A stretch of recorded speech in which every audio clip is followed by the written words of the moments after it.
Yep. Hello. Hello, Hello. everyone. We're here on the TBM Horror Crew.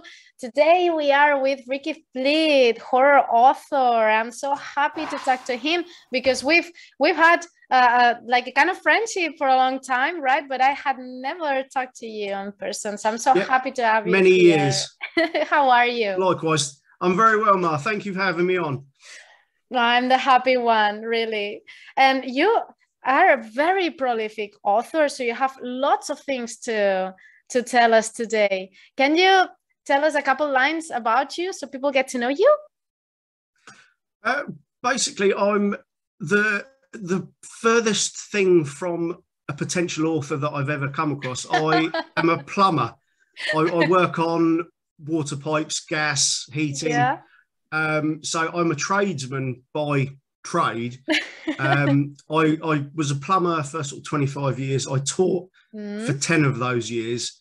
So I'm literally the furthest thing that you could think would become a writer. But my mum was an absolute aficionado of all things horror. There would always be books on her nightstand. And I basically, it all began, my love of horror in the written form began when I found a book on her nightstand that kind of caught my attention. Yeah. So when she was at work, I sneaked it into my bedroom and I started reading it.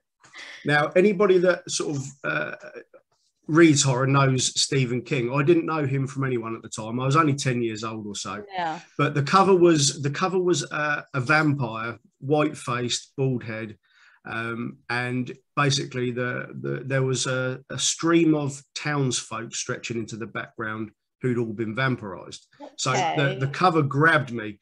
And it turns out it was called Salem's Lot. And it was the first book that I'd ever read. And I finished it within a couple of days. And I wasn't naturally a reader at the time, but from that book on, I read everything that I could get. In terms of my own start in writing, when I was on a summer break from college, we have 4 weeks off every summer while the students are not in. And I was fitting some doors at home and I made the mistake of lifting and twisting the door and I pulled a muscle in my back. So I was laid on the floor, in agony, I couldn't even move. So cue a lot of daytime television watching. And by the time I got to the point where I was a little bit better, I was bored out of my mind of just laying there watching telly. Now, I've always loved the original trilogy from George Romero, Night of the Living Dead, Dawn of the Dead, and then Day of the Dead. Yeah. And I'd had a story bubbling in my mind for quite some time. And for some bizarre reason, I can't even explain to anyone now, I sat down at my computer and I opened up Word and I started typing. Wow. And 6 weeks later, the first Hellspawn was finished. 6 weeks. And now here we are, 6 weeks. Wow. Because the story had been basically percolating in my head for such a long time, I pretty much had the entire story mapped out from start to finish. Yeah. And every night it was just the next bit, the next bit, the next bit until it was finished. And then, the whole editing process begins. But as I say, because I'd been thinking about it for such a long time, it just flowed and flowed and flowed. And now here we are, and I'm just about to release my 15th book. So it's astonishing. What an amazing story. You really had that inside of you.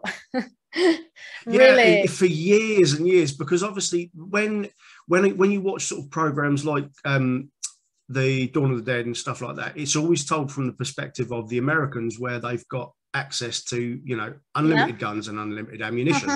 Whereas in England, we've got hardly anything with which to fight back, in the event of a zombie. Just like here, in Spain is the same. Yeah, exactly. Yes. So it was basically my take on a British Night of the Living Dead, if that makes sense. Okay. A family trapped in a home while the world crumbles and falls to the undead.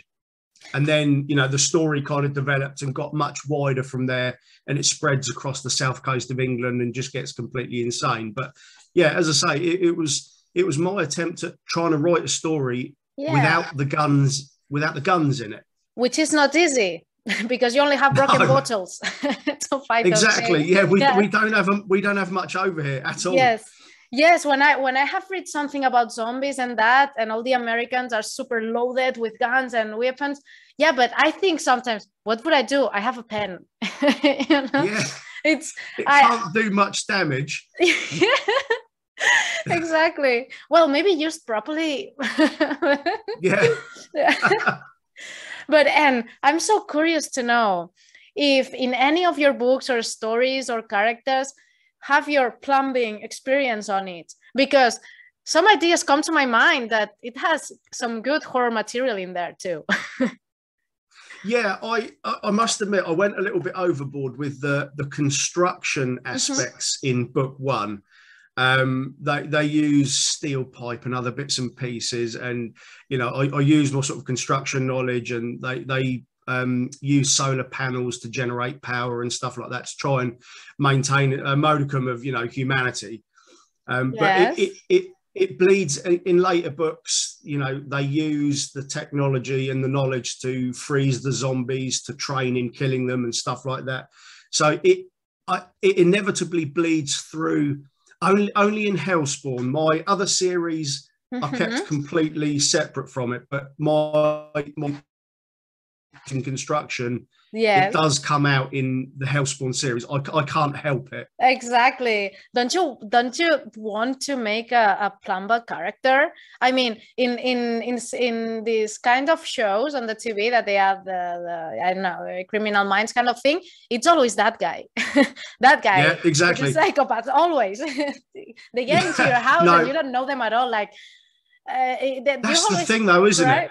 You welcome strangers in and you really do not know who and what they are. But back to the character, the main character, Kurt Taylor, and his family, he is a plumber. He's actually on a plumbing job when he sees the cemetery emptying of the undead. And it, like I say, as a plumber, the main character had to be a plumber. You know, it's kind of a self-insert. So, but he's a lot braver than I am. You never know. You never know.